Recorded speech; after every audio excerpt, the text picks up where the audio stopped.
Magandang araw, Pilipinas. Napagkasundoan po namin na kami ay magpahayag ng aming mga statements dahil marami pong naglalabasan, iba't ibang kuro-kuro, iba't ibang opinyon. Mas nanaisin po namin na manggaling sa amin kung ano ba ang katotohanan para po ang mga kababayan natin, ang taong bayan, ay hindi malito sa kasalukuyang issue patungkol po dito sa kaso po na kinakaharap po ng dating Pangulong Duterte. Makakasama po natin ngayong araw si CIDG Director Major General Nicolas Torre III. Good afternoon, sir. Good afternoon, ma'am. And by the way, happy birthday, belated happy birthday nung March 11. Salamat, ma'am. And of course, makakasama din po natin si DOJ USEC Nicolas Felix T. Good afternoon, Yusek Claire. Good afternoon po. And Police Chief Brigadier General Jean Fajardo. Magandang araw po, ma'am, at sa mga kasamahan po natin sa media. Yes. Of course, kailangan natin itong maituwid ang mga iba't ibang haka-haka. Dahil kung hindi po natin to maitutuwid at mapapaliwanag ng maayos, mismong taong bayan ay hindi nila malalaman ano ba nangyayari sa bayan natin. Especially patungkol dito sa sitwasyon na to. Marami nang pinag-uusapan tungkol sa jurisdiction ng ICC. Ito po ay matagal na rin pong ipahayag sa pamamagitan po na naging desisyon ng Supreme Court. Hayaan niyo po akong basahin ang sinabi po ng Supreme Court. And I quote, "A state party withdrawing from the Rome Statute must still comply with this provision, Article 1272, that states, a state shall not discharge by reason of its withdrawal from the obligations arising from this statute while it was a party to the statute. Even if it has deposited the instruments of withdrawal, it shall not be discharged from any criminal proceedings. Whatever process was already initiated before the International Criminal Court obliges the state to cooperate." At kung inyo po matatandaan, noong November 2021, panahon pa po ito ni dating Pangulong Duterte, humiling po ang gobyerno po under the administration or under the leadership of former President Duterte. Humingi po sila sa ICC prosecutor to defer the investigation, claiming that national authorities had begun their own investigation into cases of extrajudicial killings attributed to the police during drug war operations. Upon receipt of the request, the prosecutor temporarily suspended the investigative activities pending his assessment of the request. So in other words, mismong panahon po ni dating Pangulong Duterte, humiling po sila sa ICC prosecutor na ipahinto muna pansamantala yung kanilang pag-iimbestiga. Kung tutusin, meron silang voluntary appearance sa nasabing korte. Kaya lang, noong June 2022, hindi pa po siguro nagkakaroon ng inauguration ang Pangulong Marcos. The court's current prosecutor Karim Khan asked the ICC judges for authorization to resume his investigation kasi wala po nakita na substansya or mga tamang pamamalakad para po maituloy ang pag-iimbestiga dito locally. Kaya po minabuting ituloy ang pag-iimbestiga ng ICC. So doon na po tayo pupunta at doon nga po nagkaroon na po ng warrant of arrest. At sinasabi nga po rito that the chamber finds reasonable ground to believe that Mr. Duterte is individually responsible for the crime against humanity of murder of the statute as an indirect co-perpetrator within the meaning of Article 25(3)(a) of the statute committed during the relevant period. So, ang pag-uusapan na po natin ay yung warrant of arrest. Dahil marami po ang kumu-question kung meron bang valid warrant of arrest. So, tanungin po muna natin si General Nick. Sir, nung natanggap po ang warrant of arrest ng PCTC, ano na po ang sumunod na pangyayari na umabot na sa inyo to? We were requested by PCTC to help implement the warrant of arrest. So, kanino po ito muna pinadala? Sino po yung una nakaalam na humihingi ng assistance yung PCTC? Ma'am Jean. Yes, ma'am. The Chief PNP was informed po nung request po ng PCTC for the PNP to extend police assistance po, and the Chief PNP directed po the CIDG under the leadership of General Torre to provide security assistance po sa PCTC. Ano po yung detalye na supposed to be task na gagawin ninyo para malaman po nila?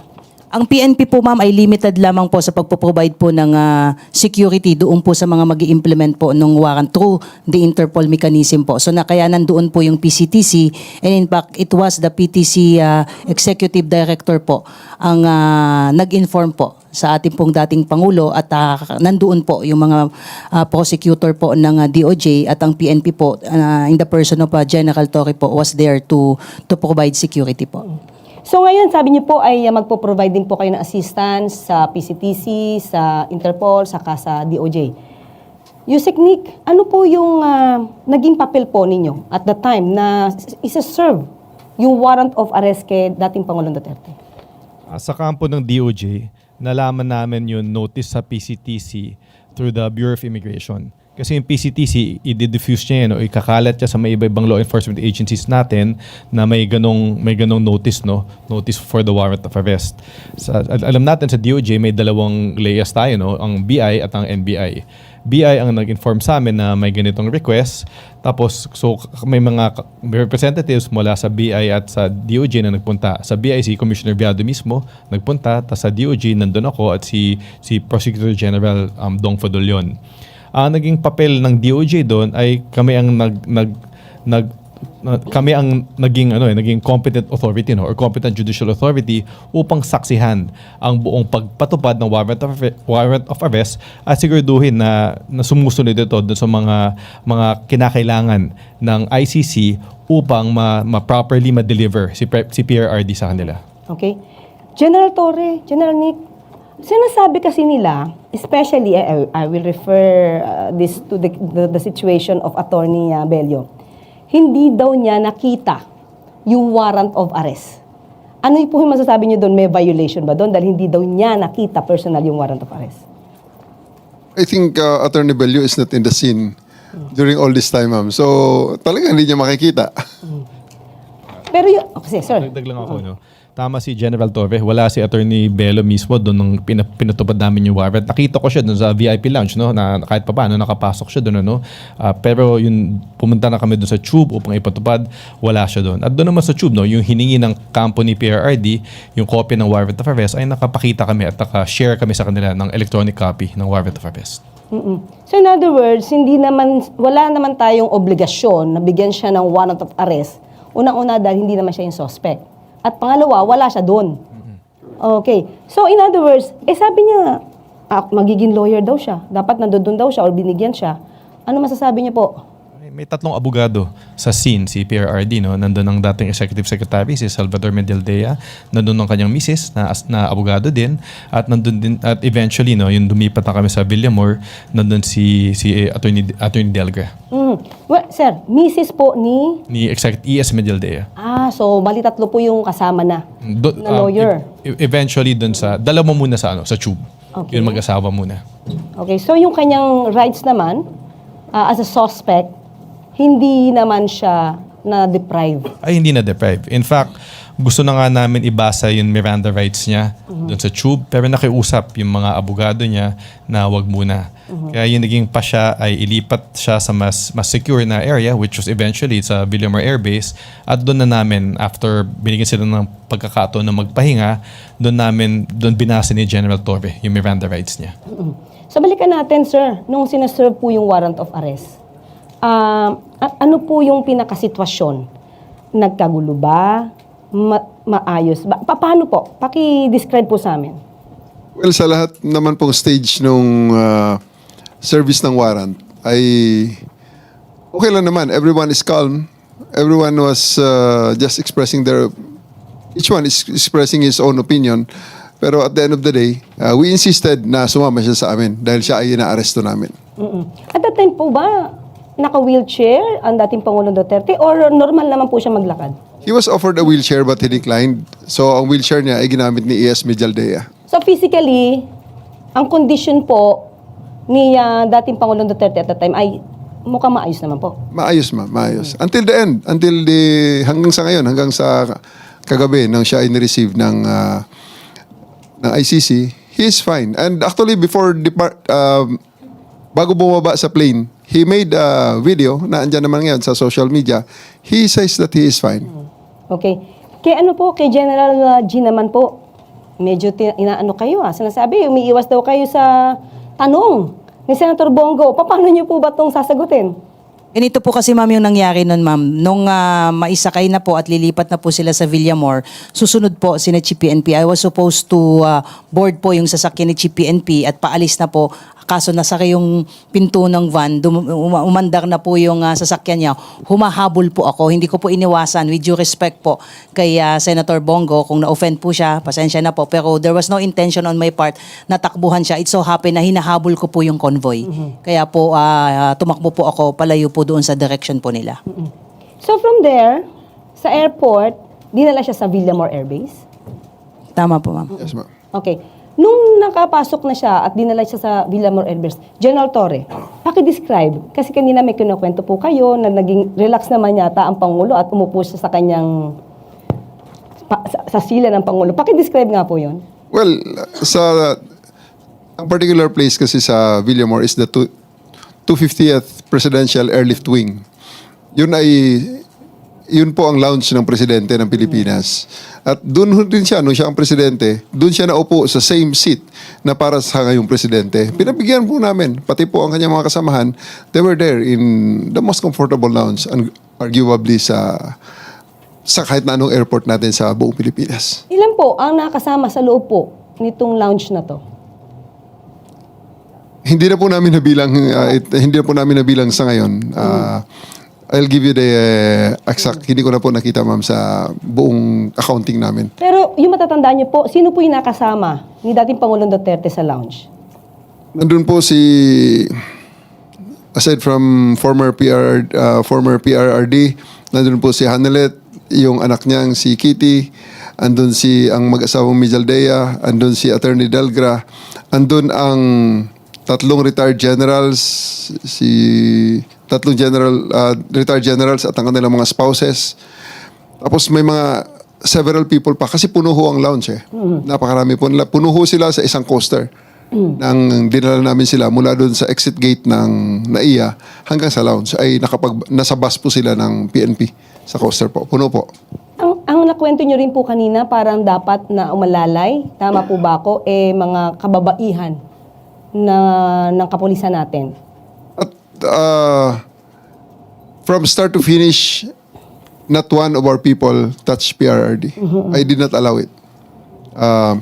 The only people who touched him are his bodyguards.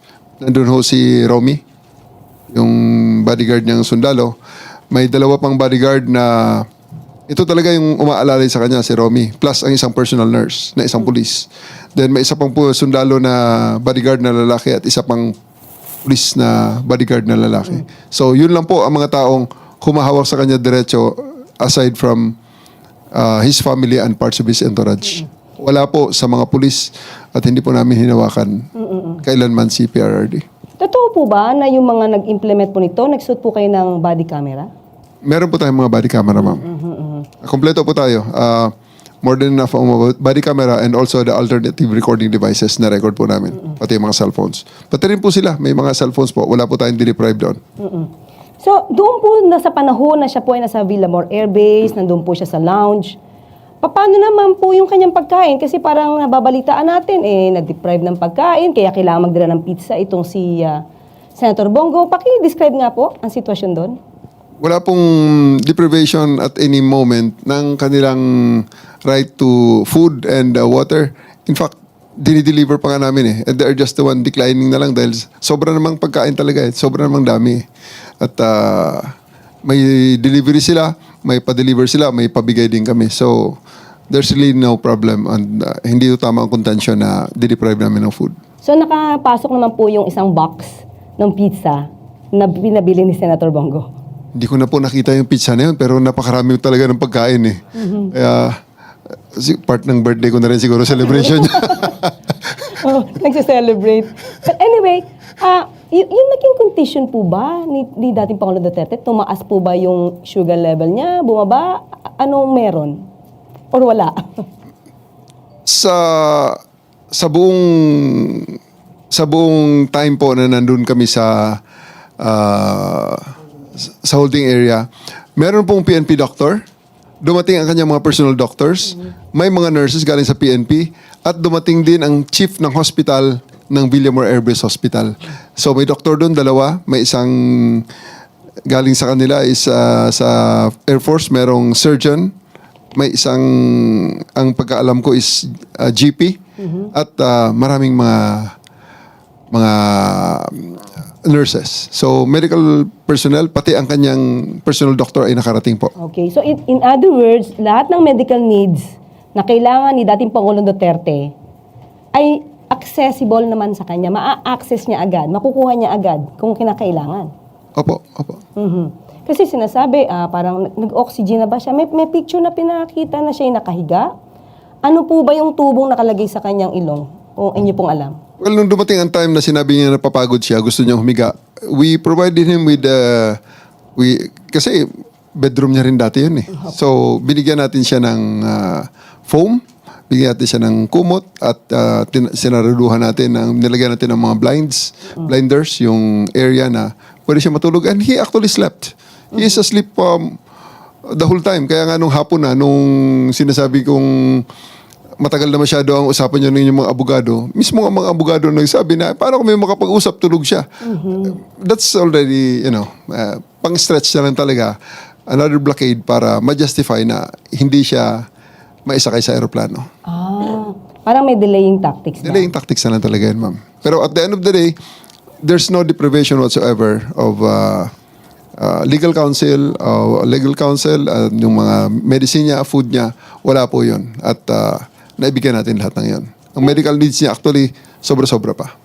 Pero di ba nire-request po na dapat madala daw sa ospital? At that time po, kailangan ba siya talagang dalhin sa ospital? Ang sagot ko po sa panahong yon, sinagot ko sa kanila regarding that matter, Sir, sa ospital, ikaw i-examinin din lang ng mga doktor na ito. Ang mag-iiba lang is yung location. Pero ang gagawin sa iyo is exactly the same. Dahil andito naman lahat ng mga gamit. So, sinasabi nila kailangan na ng ECG? full check-up, ECG, pating ECG machine, ipinasok natin doon. Pinasok ang ECG. And kaya tinanong ko nga siya, Sir, ngayong araw na to, at this point, buong Pilipinas, ang dami ng hinuli ng mga nagkasala sa batas na aresto by virtue of a warrant, warrantless arrest, at implementation ng search warrant. Tanong kita, Sir, ilan sa kanila ang dinala sa presidential lounge? At binigyan pa na, dinalhan pa ng booking kit sa kanyang kung saan siya ay very comfortable na nakaupo. Kayo lang po, sir, ang special treatment na ito. So don't stretch it. Kailangan natin na booking ka. Na until the end ay hindi siya pumayag. Sir, nakita natin sa ibang videos, baka yung ibang mga kababayan natin hindi alam. Kayo po ba'y nagbasa ng rights po ni dating Pangulong Duterte? Binasa ko po ang kanyang rights. Nasa likod ko pa para mag-witness ng pagbasa ng rights niya, yung ating Prosecutor General. Okay. So, at the time, nung umpisa, hindi ko alam kung hanggang saan po, General Torre, may natanggap ba kayong harassment, physical na panghaharas sa inyo, or verbal? May natanggap po ba kayo at the time? Physical po ay itinulak ako ni Hanelet. Tinabig niya ako at malakas ang pagkatabig niya nung nagkasalubong kami sa hallway. Nasa video naman, minura ako ng kanyang anak. At mismong si Presidente Duterte ay niremind niya ako, magre-retire ako. At aasuntuhin ako ng kanyang mga anak at ang kanyang mga kamag-anak after my retirement, even before my retirement. Tinrete niya ako. But everything is okay lang yan. Makapal ang ating balat at yan ay kayang-kaya nating palampasin yan. Ma'am Jean, meron po tayong ibang miyembro ng kapulisan na nakatanggap din po ng itong klaseng harassment. Pwede po ba niyo ikwento to?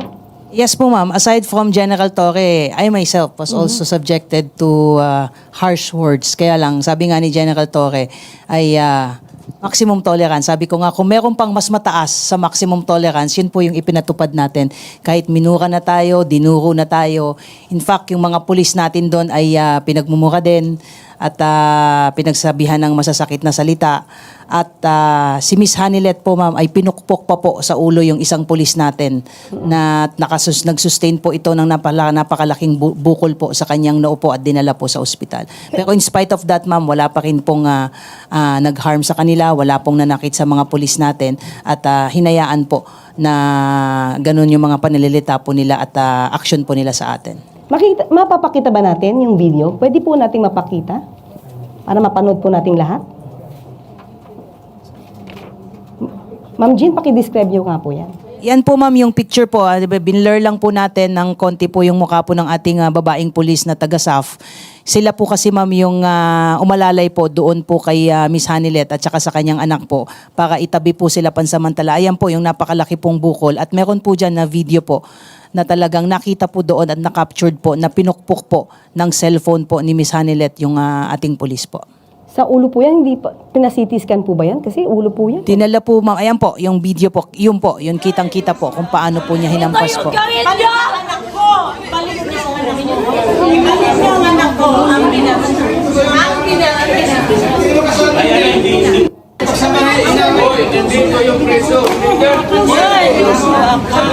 yung gawin niyo! Balik ang anak ko! Balik niyo ang anak ko! Balik niyo ang anak ko! Ang Kita po nyo dyan ma'am sa video is tinatabi po sila.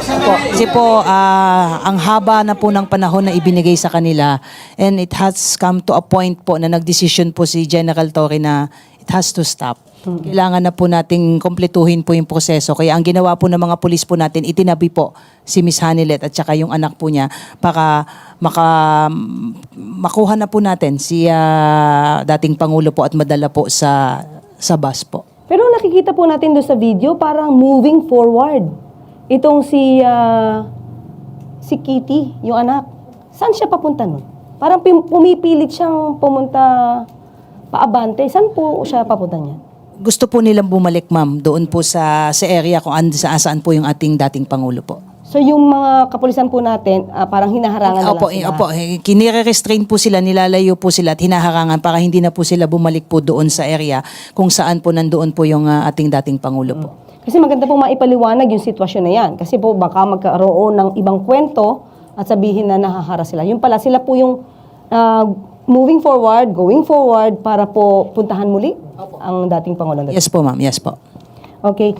So, after that, nung okay naman po, yung sitwasyon ni dating Pangulo Duterte, physically, okay naman po yung kanyang kondisyon, papaano niyo po siya naisakay sa aircraft?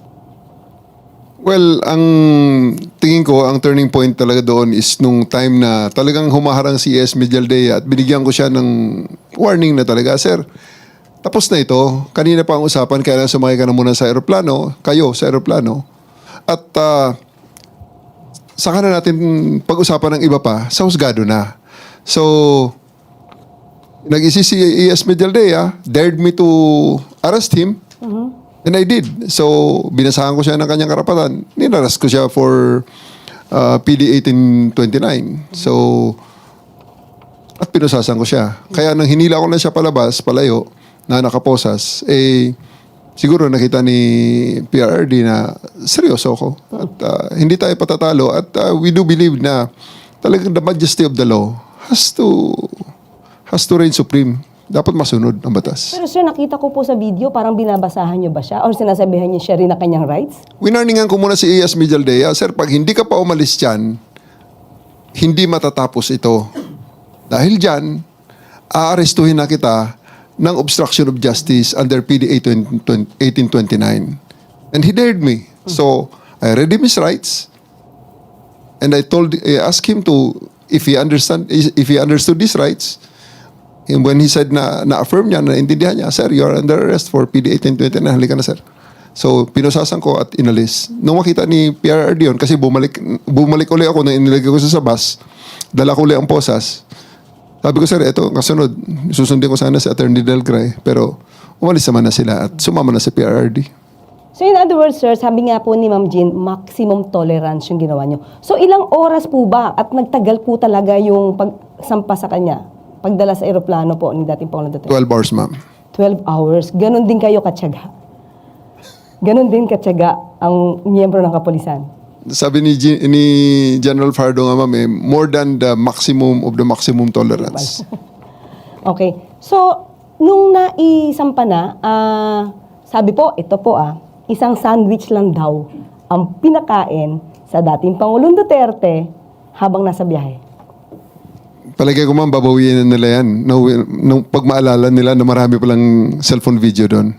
Kasi sa totoo lang, pati sa aeroplano, may video na kumakain talaga si former PRRD ng full meal. Full meal talaga. Babawiin nila yan, ma'am. So in other words, yung mga ganitong klase mga naratibo, ano to, para maging negatibo lang ang pagpapa-implement ng warrant of arrest, saka yung the whole operation? Wala na akong makitang ibang rason, ma'am, para ilabas nila yan. Pero at the end of the day, it will be their word against our cellphone videos. And at the same time, sabi nyo nga po kanina, maganda naman ang kondisyon ni dating Pangulong Duterte, nakarating na po sa Netherlands. Kaya nga, ma'am, so we have now the benefit of a 2020 hindsight.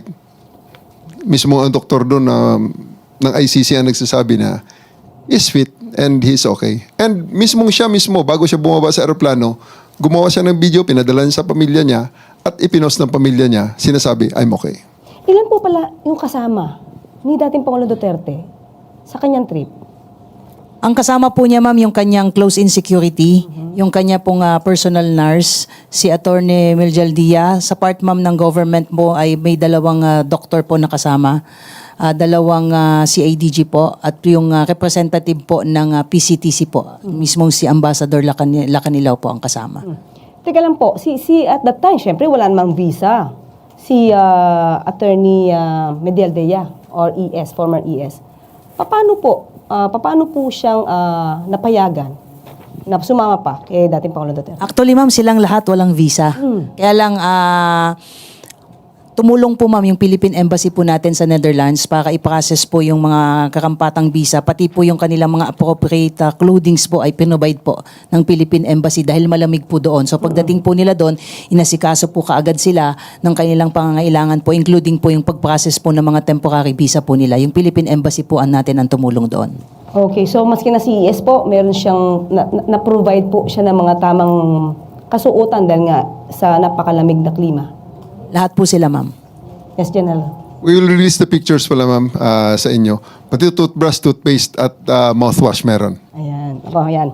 So, huwag po tayo maniwala doon sa mga sinasabi na na-deprive po ang dating Pangulong Duterte ng kanyang mga karapatan dahil ang bansa mismo, ang gobyerno po natin ay tumulong po sa kanila. Okay, balik naman po ngayon tayo kay Yusek Nikki. Yusek Nikki, may issue. Bakit daw nag-violate ng pagpapa-implement ng Rome Statute ng Section 59? Paki-explain nga po sa taong bayan, ano ba itong sinasabi nilang Section 59 ng Rome Statute? Unang-una, isang malaking pagbabaliktad dun sa posisyon nila yan. Dahil habang pinapatupad namin yung warrant of arrest, sinasabi nila na wala na tayo sa Rome Statute, wala na tayo sa ICC, dapat hindi gamitin yung mga provision ng ICC, ng Rome Statute. Ngayon, dahil convenient, biglang ginagamit. Pero sa amin naman, may nakalagay dun sa Article 59 na dapat may competent authority, competent judicial authority na magsasabi na magpapatunay na yung warrant, subject ng warrant of arrest ay si PRRD. Pangalawa, na yung dumaan sa proseso, yung pagpatupad ng warrant of arrest sa kanya. At pangatlo, na ginalang lahat ng mga karapatan niya habang pinapatupad yung warrant of arrest. Ang nagsilbi bilang competent authority dito ay kami, ang Department of Justice. At in fact, yung Prosecutor General natin, napirmahan na niya yung certification at pinadala na natin sa ICC dahil ito ay isa sa kanilang mga requirements bago ma-turn over si PRRD sa kanila. Sa atin, may masama ba na ang DOJ ang nagsilbi bilang competent judicial authority? Walang masama doon. Kasi unang-una, ang DOJ ay may quasi-judicial functions naman yan.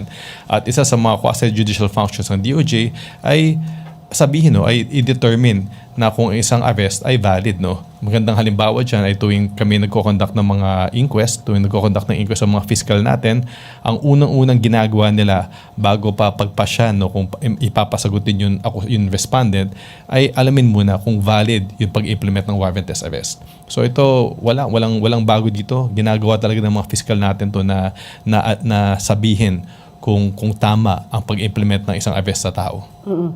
So, anong ginamit? Okay, sabi nga natin, hindi na tayo yung miyembro ng Rome Statute. Ano po, in particular, yung ginamit natin na batas para po maging legal po ang pagsisilbi po ng warrant of arrest kay dating Pangulong Duterte? Bukod dun sa ating pagiging member ng Interpol, no, na yun yung kumbaga naging entry point natin for implementing this warrant of arrest, yung isang batas na ginagamit natin ay yung Republic Act 9851. Ito yung act that punishes crimes against international humanitarian law. Kung titingnan nyo tong batas na to, halos katumbas ito ng Rome Statute. Yung mga krimen na pinaparusahan sa batas na to ay yung mga krimen din na pinaparusahan sa Rome Statute. Halimbawa, yung war crimes, yung genocide, at yung crimes against humanity. Tapos kung titingnan nyo itong batas na to, may portion doon na nakalagay na ang Pilipinas ay may option. Pwede niyang investigahin at i-prosecute ang mga krimen dito sa IHL tulad ng crimes against humanity, or pwede niyang ipaubaya sa foreign tribunal kung may kaso na nangyayari. At kung ipapaubaya man niya sa ibang korte, ang pwede niyang gawin ay pwede niyang i-deliver or i-surrender yung akusado dun sa korte na yun. At yun ang ginawa natin dito. Pero sabi niyo nga po, para hindi magkaroon ng question, you still complied. Although hindi tayo dapat nagko-comply kasi hindi tayo miyembro. Hindi na dapat. Still complied too, para magkaroon ng substantial compliance. Tama. Kasi procedure na lang yan. Hindi na yan substantive issue, it's a procedural issue na kung papatanggapin ng ICC, CPRRD, kailangan may competent judicial authority na magpatunay na nasundan yung mga tatlong gusto nila. No? At kami, ang DOJ, kami ang nagsilbing bilang competent judicial authority. Ayan. So maliwanag na po kasi nagkakaroon po ng issue, dapat daw po ay ma-consider na illegal yung pagsisilbi ng warrant of arrest dahil hindi nga daw po nag-comply dun sa Rome Statute na Section 59. Pero pinaliwanag nga po ni Yusek Nikki na may substantial compliance and at the same time, ang ginamit po nating batas ay ang RA 9851. Okay? So, may mga katanungan pa rin po sa inyo. O nang una, okay? Mula kay Ivan Alvarez ng UNTV. Yung umiikot sa social media na bagsak ang moral ng mga polis. General Torre, totoo po ba to?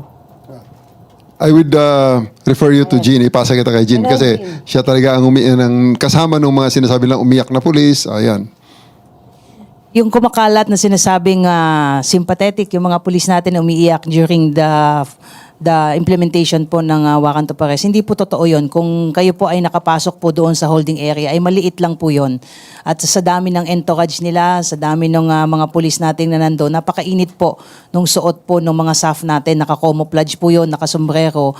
Kahit kami rin po ay basang-basa po ng pawi. So may nakita po, na-captured po doon na parang nagpunas po at nakayuko po. Ang sinasabi po nila ay umiiyak po yung pulis. Hindi po totoo yun. At ang sinasabi nilang mababa po yung moral ng pulis, hindi rin po totoo yun. At sa mga lumalabas na mga video, ang pakiusap po natin, huwag po tayong basta-basta maniwala. Ang PNP po ay nakafocus po sa pagpapatupad po ng aming mandato. Saka parang bakit naman babagsak ang moral? Considering na naging successful naman din po yung inyong pagpapa-implement ng rule of law. At walang naging madugong pangyayari sa nasabing pag-serve ng warrant of arrest. Tama po ma'am, sabi nga natin, professional ang ating mga kapulisan. Alam nila na nandun tayo para magpatupad ng ating mandato. At yun ang ginawa natin, sabi nga natin, mission accomplished, kaya mataas ang moral ng pulis natin. Okay.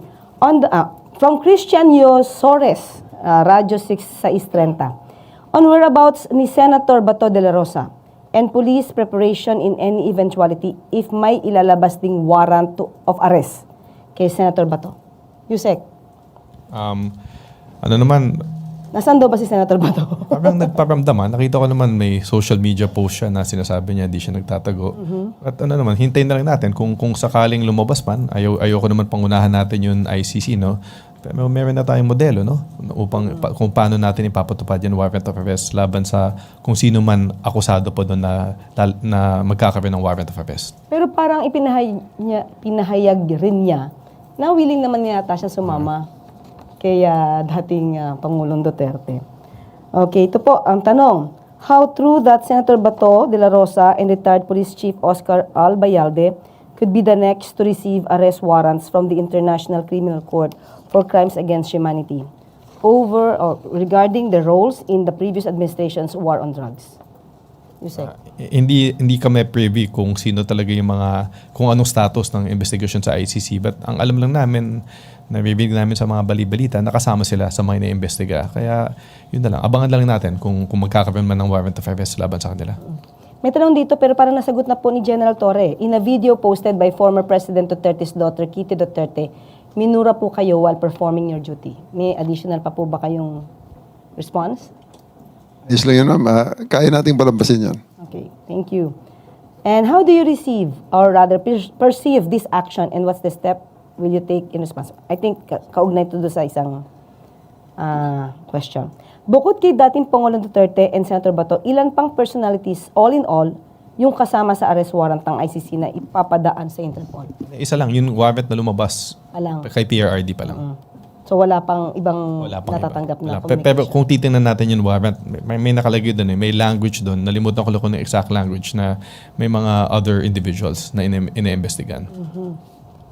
Oh, are you closely monitoring any movement amid any possible attempt to create a scenario similar to that of people power? How do we deal about that? General Well, Torre. Kaya na. At may directive naman sa amin. Okay. All the scenarios are taken care of at hindi man nagpapabaya ang PNP regarding that matter. May mga official pronouncements na dyan si General Fardo. General Pardo. Ang PNP naman po ma'am ay laging nagme-maintain ng active measures po natin at kung meron mga nagpapahayag po ng kanilang mga saloobin dito sa mga pangyayari po, kakapatan po nila yan. Yan po yung tinatawag nating freedom of expression po nila. Pero hindi po lahat ng freedom ay absolute po yan. Ang PNP po ay tinitignan po at minomonitor po yan at nakahanda po tayo sa anuman pong mga mangyayari po at wag po nating sasabihin na may mga lumalabas po kasi ngayon ma'am na pinipigilan po sila. Hindi po, in fact, nagmo-monitor lang po tayo as part po ng ating security monitoring at yung ating pong na mga nakikita po ngayon ng mga movement po ng police ay inire-relate po nila dyan. Pero sinasabi ko nga po is continuing po ma'am yung ating security preparation for election.